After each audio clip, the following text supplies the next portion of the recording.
Good morning, everybody, and welcome. It's Monday. Oh, no, it's Wednesday. Jesus, Monday. It's Wednesday, March 9th, and this is Simply Cyber's First Things First, your daily cybersecurity threat briefing to give you everything you need to absolutely tear up the day from a cybersecurity practitioner point of view.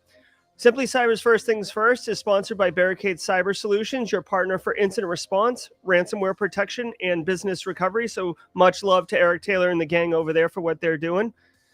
Good morning. If you're watching on replay, thank you for catching this. As you may or may not know, in the bottom left corner is a countdown timer. When that gets to 0, we're going to be ripping right into the stories. But for the next 2 minutes and 44 seconds, we're going to be welcoming everyone who has joined us live today. So good morning, Kayla. Good morning, Bill. Hey, DJ BSEC. Yeah, guys, the little one had some bad dreams last night. So dad was up periodically throughout the night. So trying to get the coffee flowing right now, but we're operating on like 78% capacity right now. So cheers to you and yours if you're having coffee, tea, perhaps some matcha. I don't know. What are you drinking today? Let us know. I'm going to need a lot of that. Good morning, Ryan. Good to see you, Kimberly. I love seeing the regulars, guys. Every day you're here with me. I genuinely appreciate it. Definitely makes it a more enjoyable experience as we, start to see stories unfold or, long storylines pick up. I got a message sent to me earlier today. It looks like Krebs, we knew that Krebs got that Conti ransomware communications data dump. He's going through it and creating a Conti diaries. So I haven't had a chance to read into that. I don't know if anyone else has, but be curious. I'm looking forward to it. Also, cheers on the coffee tip. Hey, Pamela, there you go. Cheers. Oh, Eric Taylor, second pot of coffee. Hopefully it wasn't an early start because of work. So, hey, Chiller Instinct helping with the GRC course. Oh, that's something really fun to share, guys. So the GRC course is very, very close now. I spoke to an education expert, and they said that it would be really valuable, both for someone consuming the content and for a diversity and inclusion element to have all of the videos transcribed. So I did some looking around. Thank you to Michelle Murphy and Kimberly McKnight for helping me find this service. Cost a couple bucks. And I've got all of the videos transcribed. So now in the GRC course, you'll have the video and you'll have all the text right beneath it. So I've got some help getting that text because right now it's just a word wall and we're breaking it up to look like a blog post or something that you'd want to see. So thank you to everybody doing that. Lupe, trust me, it is right around the corner. I was teasing on social medias the different cover art. I'm going to go for a community sourced cover art. 2:30 a.m. Eric. That's the downside of SecOps, I suppose, but it must mean work. So good on you. Hey, Carrie, good. Ms. Julian. Patrick, good to see you. All right, guys. I am so excited to get this coffee into me and get started with our daily cyber threat briefing. Now, guys, many of you are here regularly and you know the routine, but for those of us who are new, let's welcome them. Welcome newcomers. We go to cisoseries.com. That is what drives our daily threat feeds. And we're going to go through that, listen to the stories, and tear up some expert analysis. So let's get into it. It's Wednesday, March 9th, 2022. Google to purchase cybersecurity firm Mandiant. Google has entered into an agreement to acquire Mandiant in a whopping all-cash deal worth $5.4 billion. Mandiant will join Google Cloud to help deliver an end-to-end security operations suite and advisory services to help customers address critical security challenges. Mandiant's CEO, Kevin Mandia, said that the acquisition by Google, quote, underscores Google Cloud's commitment to advancing its security offerings to better protect and advise customers across their on-premise and cloud environments, end quote. Security vendors help. Okay, so this is really interesting. For those of you who don't know, Mandiant is like the big dog as far as incident response goes. So, when these Fortune 500 companies like SolarWinds gets hacked or Colonial Pipeline or something like that, they call in a bunch of different people, but Mandiant is often like the top of the headline kind of company. So I find it interesting that Google purchased them simply because Google is really in the market of advertising, and yeah, they have YouTube and all these other services and stuff, but as far as I know, Google's business model does not include professional services, which is where you hire experts to do work for you, right? So by acquiring Mandiant, yes, they're buying a ton of expertise in cybersecurity operations, like a lot of right of boom. But it's interesting because in order to they spent $5.4 billion, by the way, all cash. Yeah.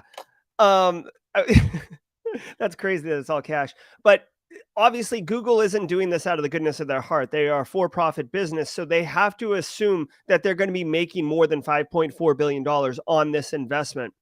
So how do they do that? And it has to be through doing setting up some type of like the way Cisco Talos has threat intelligence feeds and centralized repository. So maybe Google's making a play to be the center hub for all cybersecurity practitioners and businesses that need cybersecurity help to go to get guidance. And, if you need help implementing that, we can help you with that too. Now, it does say right in the title there to join Google Cloud. I will say that Google Cloud is, as far as the three main kind of cloud providers, Azure, AWS, and Google Cloud, in my opinion, in my perspective, Google Cloud is like a distant third, right? Azure and AWS compete with each other, and Google Cloud's a distant third. So I don't know if this is a play in order to bolster the value of Google Cloud as a platform. So we'll see. Infrastructure orgs protect against Russian cyber attacks. CrowdStrike, Cloudflare, and Ping Identity have entered into a collaborative effort dubbed the Critical Infrastructure Project, under which the firms will provide at least 4 months of their services for free to organizations in water, power utilities, and healthcare sectors to help protect against cyber attacks. Services include technologies such as Cloudflare's Cloud Gateway, DNS filtering and web application firewall, CrowdStrike's Falcon endpoint protection and Falcon X threat monitoring, and Ping Identity's Ping One and DaVinci identity orchestration service. A spokeswoman for CrowdStrike said, quote, the immediate impetus for the program is the heightened risk of cyber attacks tied to the Russian invasion of Ukraine, end quote. Okay, a couple things. Really several things on this one. So first of all, I do want to issue a retraction or a correction. So yesterday on First Things First, I made the comment that, excuse me, that Russia was a communist government.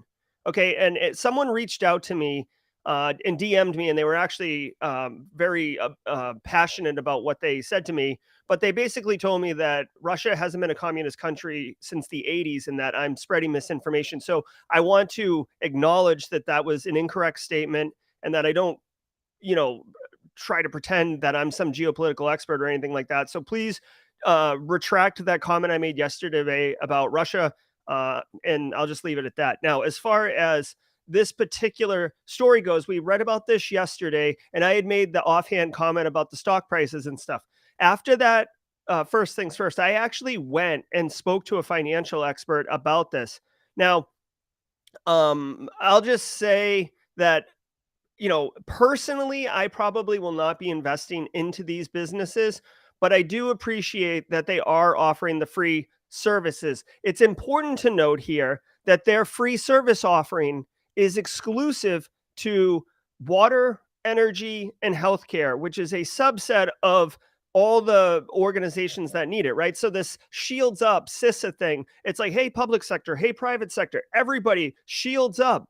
Well, this free service that they're giving is really just for a small segment of that group. So I do appreciate that the vendors are offering it. I hope that businesses that fall into those verticals do take advantage of it and are able to strengthen their security posture, and that they're just cognizant that when the 4 months are up, there's going to be a charge associated coming forward, or you're going to have to decouple yourself, which could be challenging.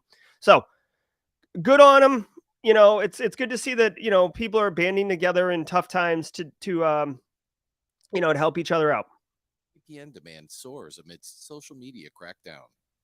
After passing a law criminalizing so-called false information about Russia's invasion of Ukraine, Russian authorities have cracked down on social media, blocking Facebook and imposing restrictions on Twitter. Other social media companies, including TikTok, have blocked Russian use of their services. In response, many Russians are utilizing VPN services to access blocked social media networks and news sites. According to privacy monitoring service Top 10 VPN, demand for VPNs in Russia was 668% higher on March 3rd than it was the week prior to the invasion. Okay, so this is more of the same of what we've been hearing. So VPN usage has soared. We saw that in yesterday's First Things First. And the reason is because people are trying to continue to get access to social media. Social media is a modern convention for decentralized communication and having what you would think is like actual information versus shaped information by some regime that is controlling the flow. So you hear these things and you don't hear these things. So Russia is restricting the social media access, but at the same time, many organizations are choosing to stop operating inside the space of Russia as well. So the individuals who are trying to consume this media are actually getting hit on both sides of this, unfortunately. So, I guess social media will continue to ramp up usage as far as through VPNs. There are ways to kind of, control the access to VPNs, right? Because you still have to connect to something. So if you can identify that on the network, you then can kind of throttle it. But this is just what it looks like when there's a controlling party trying to control access to resources. This is exactly what it looks like. So this is just more of the same story. 7 vulnerabilities impact medical and IoT devices. A set of 7 vulnerabilities tracked as Access 7, 3 of which are rated critical, have been found in Parametric Technology Corporation's Exida agent, which provides telemetry data and remote services for network-connected IoT devices. Exida agents are used in over 2,000 unique devices, many of which are utilized within healthcare, making them prime targets for supply chain attacks. The impact of the Access 7 bugs range from denial of service to remote code execution and information disclosure. Researchers at Forescout have provided a list of vulnerable devices and alerted affected customers to apply available vendor patches. There are many misconceptions. Okay, so again, this is, you know what? It's been a while since we just had like a quote unquote boring day in information security. And this one feels like one because it's a lot of rehash of stories. And you know what, for a change, especially when I'm, operating at less than 100%, I sincerely welcome this. So guys, medical IoT devices. We talked about it last week. If you want to get some CVEs on your resume, go attack some medical OIT devices. Access 7, I've never heard of, but they have some product called Exida that has a bunch of CVEs out, right? So I'm sure some security researcher dug into it, found them. There are remote access vulnerabilities, which is not good. I don't know what this product does, but the last thing you want is a piece of medical equipment hooked up to someone and it be compromised. Now, I worked in healthcare, as many of you know, for a long time. What I'll tell you is a couple things that you may not know, and this is true in manufacturing somewhat, but with medical devices specifically, a lot of times the vendors will basically control maintenance on it too. And this has nothing to do with their FDA certification or anything like that. But they'll literally say, listen, we're selling you this solution. And oh, by the way, it's 50 grand a year for maintenance. And it's like the John Deere thing or Apple thing. Like, you're not allowed to work on this piece of equipment, and they actually use technology to control it. So you have to have a special USB key, special meaning it's got a certificate on it, and you cannot access subsystems of the medical device, the operating system, unless you have the key stuck in. Like, it'll check to see if the certificate's there, and if it's not, then it won't allow you access. So only the engineers from Siemens or Access 7 or Philips or whatever have the key. They plug it in, and then they can start accessing it. I don't want to call it a racket, because they wrap it in a what do they wrap it in? They wrap it in, or they spin it in a way that says, like, if you were to work on this, you would invalidate everything. We can't certify that it's in fact doing what we said it would, even though, like, literally you're just like applying patches or something. So this is a common thing. And your choices are, you can't, for $75,000, we'll fly a technician in every time, or for 50 grand, we have remote access, and you have to open it up to us. And don't worry, it'll just be us that are remotely accessing it. But obviously, guys, that is a gateway to hell. So make sure it goes over a VPN. But I'm just pointing out that a lot of these medical devices, not only are they built insecurely or with poor security or misconfigured, but the ability for the owning organization to custom the configuration, modify it in a way to be more secure, disable services that are not needed, that's not available to them. It has to come from the vendor in many situations. So just be aware of that. It's about torq.io. That's TORQ.io. DDoS attacks use new record-breaking amplification vector. A new DDoS method called reflection is being used in attacks that provide a record-breaking amplification ratio of almost... Spoiler alert, reflection is not a new technique, okay? 4.3 billion to 1. Reflection attacks start with a small packet which gets reflected inside a closed network, amplifying its size to near maximum capacity before channeling the traffic to the target. Threat actors were observed using the new DDoS technique on victims across numerous industries in mid-February by abusing a vulnerable Mitel driver found in devices using the TP-240 VoIP interface. Customers using vulnerable devices should follow Mitel's remediation instructions, enforcing firewall rules to block malicious initiator packets or disable the abused command. Linux. Okay, guys, so this is a great graphic. And if you're new to the industry and you don't know what a denial of service or distributed denial of service is in a modern environment, this is an excellent graphic, okay? They said it was a new attack called amplification. That is not true. Amplification attacks have been around for a while. So I want to emphasize this, because if you go into an interview today and you're like, oh, have you heard about the new amplification attacks? They're going to be like, what are you talking about, man? So real quick, if you want to Google a couple just to see that I'm not full of crap, memcache attacks, microtik, I think it's microtik network devices. Those were recently used in amplification attacks. Basically, the way an amplification attack works is you send in a request that's really low, like 20 kilobits, right? Or kilobytes. And the response comes back heavily. And the example that I've often heard used is you call a Chinese food restaurant and you say, hey, I want you to read me the menu. You know how oftentimes Chinese restaurants will have very long menus. So I want you to read me the menu. So that takes you all of like 3 seconds to call and ask them to read the menu. But you say, hey, I want you to call me back on victim's phone number, pretending to be your phone number. Call me back on this victim's phone number and read me the menu and hang up. So then the victim picks up the phone and the Chinese food restaurant place just reads the menu to them without stopping, and you can't hang the phone up. Now, amplify this by calling every Chinese restaurant in your town and giving that same phone number. You understand how this amplifies, because it takes 1 second for me to call, but it takes like 3 minutes for them to read the menu to you.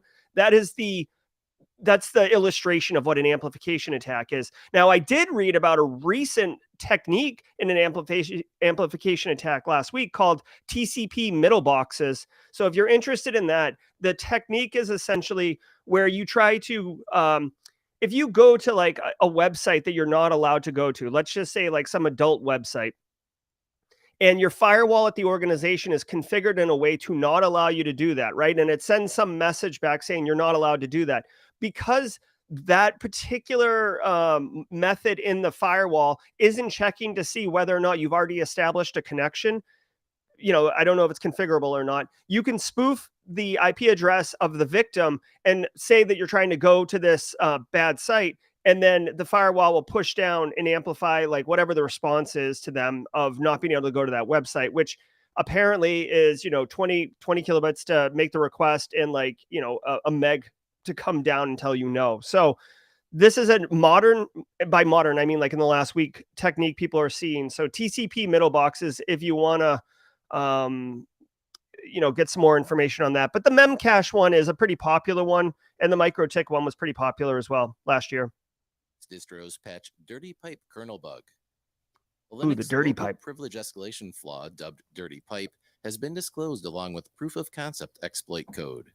The flaw, tagged as CVE-2022-0847, can be exploited by a normal logged-in user or a rogue program to gain root-level privileges.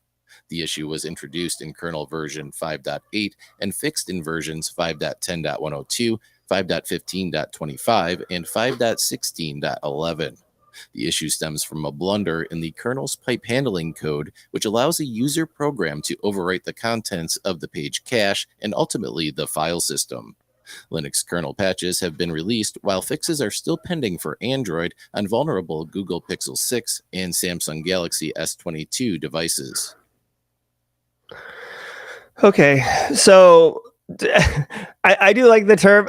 Guys, I got to tell you, as a personal fan of cybersecurity in the industry, one of the things that I love is like the names that we give vulnerabilities. So like there's like hundreds of vulnerabilities every year, right? If not more, thousands. But not all of them get cool names. And like dirty pipe, dirty cow, blue keep, WannaCry. Like it's just sometimes they're funny.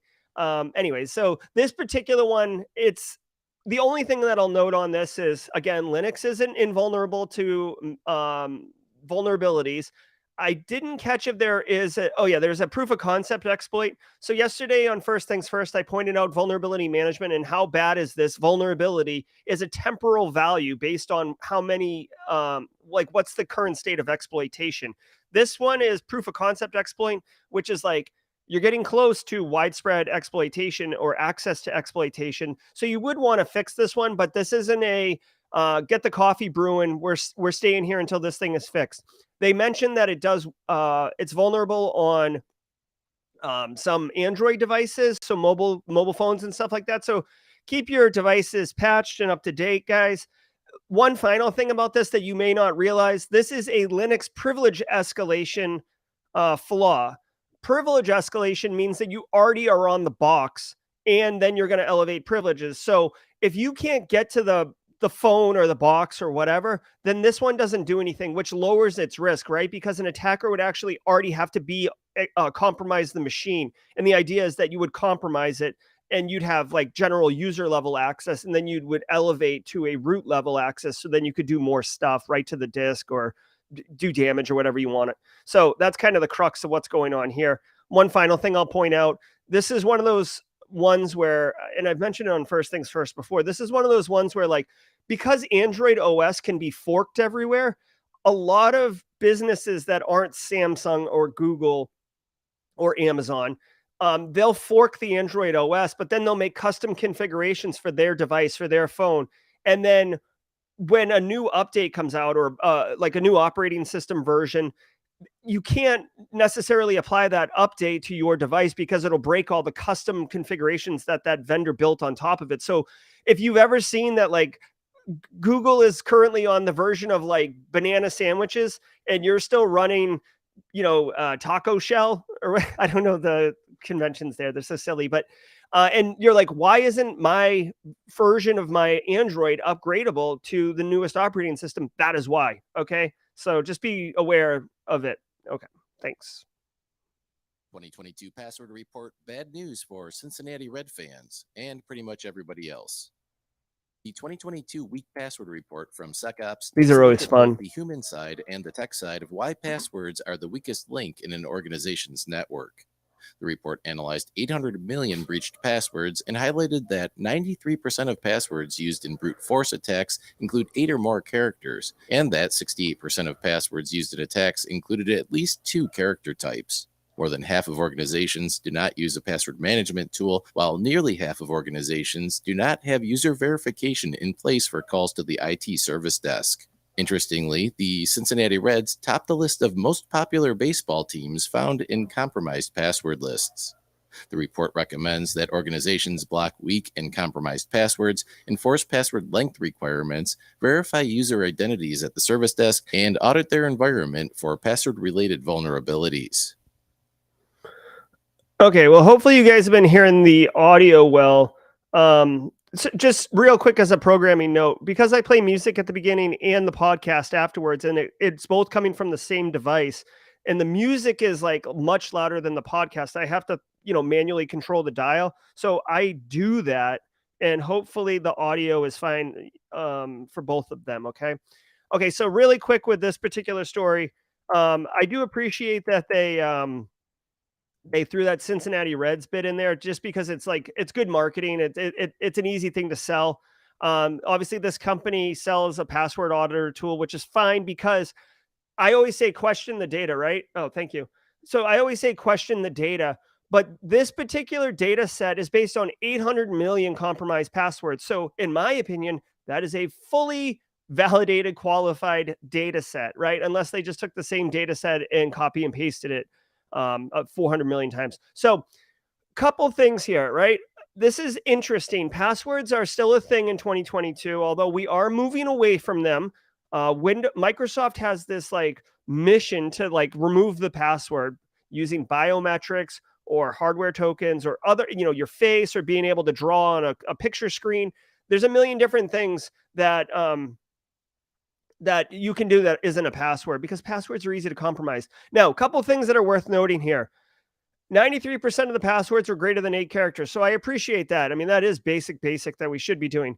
Almost half are over 12 characters. So that is, to me, 12 is really the number that I require in my organizations from a policy, standard perspective. But I also like to extend longer times in between having to change your password.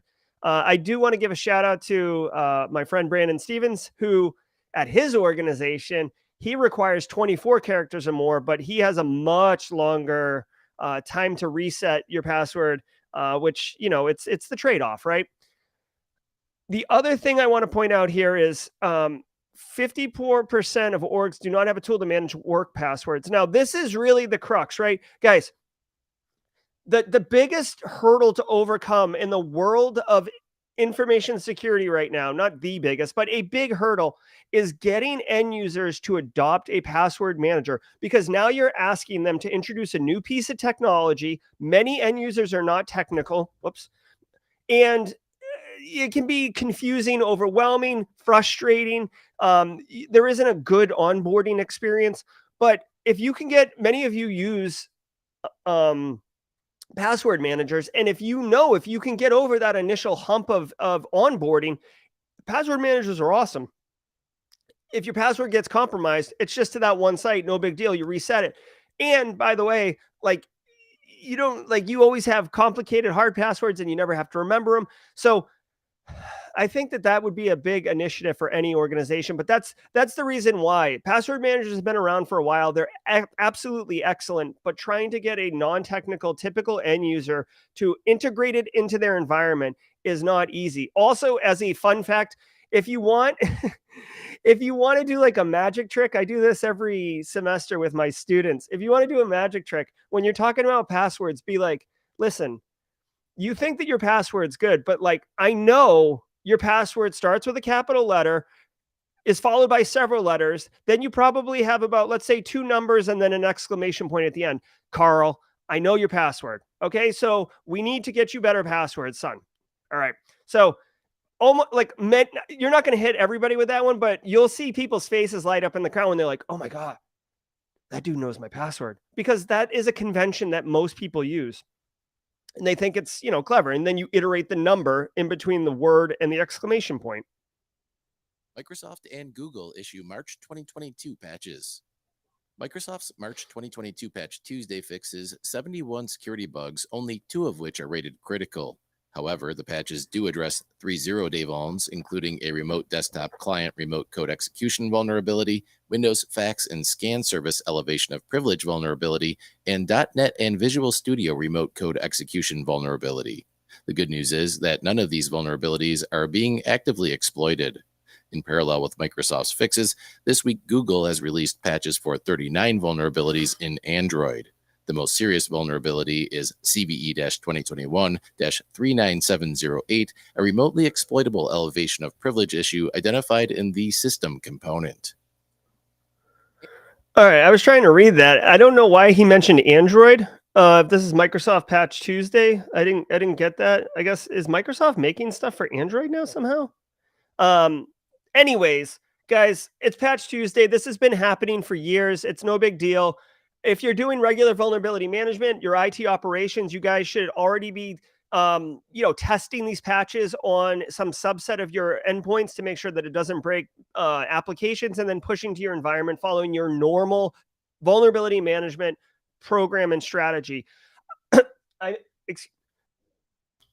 did mention this a minute ago, so it's worth mentioning again, just because vulnerability management's a whole thing.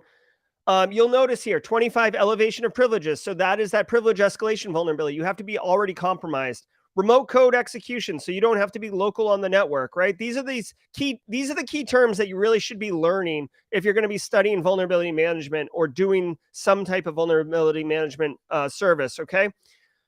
They did mention that none are being actively exploited, at least the 3 0 days, which again means that the level of concern with these vulnerabilities is not high, but it doesn't mean you ignore them, right? So this is how, I'm just touching the surface of this, but this is the crux. This is a great example of what vulnerability management is as a real day-to-day job. That does it for today's cybersecurity headlines. But this is why. He just threw in there that Android also patched some stuff. Yeah, whatever. It's a day that ends in Y. Okay, so Android patched some stuff. Good. All right. So guys, that's going to do it for today. Well, let me do that. That's going to do it for today's top news stories. I want to remind everybody that Thursday, March 10th, tomorrow, it's Cybersecurity Stream Thursday, guys. So we've got Java with Josh Mason, friend of the Simply Cyber community. He's going to be doing an AMA at 8:30 a.m. Eastern Standard Time. So definitely check that out if you got cycles. Great vibes going on over there. Then Outpost Gray, Jack Scott's channel. She typically does a stream on Thursday. I haven't seen it one way or the other yet, but if she's doing it, it'll be at 3 p.m. I'm sure chat's going to light up and correct me on that one. And then if you're into Simply Cyber Live, 2 thumbs and a smile, this guy, you can see the coffee's working. We are having Robbie Van Roey, a.k.a. Pink Draconian, on. He is the hacker manager at Integrity, which is the European version of HackerOne Bug Crowd. He's a pen tester, ethical hacker, offensive security. He's brilliant. He does an excellent job of communicating technical things in a very accessible way. I've had 2 conversations with him, and they were both such a pleasant experience. And I can't wait to bring him on and talk about what he does and how you can get involved with bug bounties. And really, one story about how he got his specific job, his onboarding experience into the cybersecurity industry. It's definitely something that you can learn from, I assure you. All right, so thank you so much, everybody. Thanks, Kimberly. Jack's at 3. Can we get a list of all of the Cyber Thursday briefs? Yeah, hey, Toby, if you go to Cybersecurity Central on LinkedIn, that's Kimberly and Michelle's group, they typically have curated a list of all of the different things for the week, and they do include the Thursday one. So that's a really good one. If it's not there, maybe I can work with Kimberly and her group to put something together. But guys, this has been great. By the way, I've got a new intro for Simply Cyber Live that I'm going to unveil today. So, that'll be fun for those who are regulars for the streams. But that's going to do it, guys. Thanks so much. It is Wednesday, March 9th. Thanks to Barricade Cyber Solutions for sponsoring the stream. And until tomorrow at 8:30 a.m. with Java with Josh, or 10 a.m. for First Things First, we'll see you. Stay secure.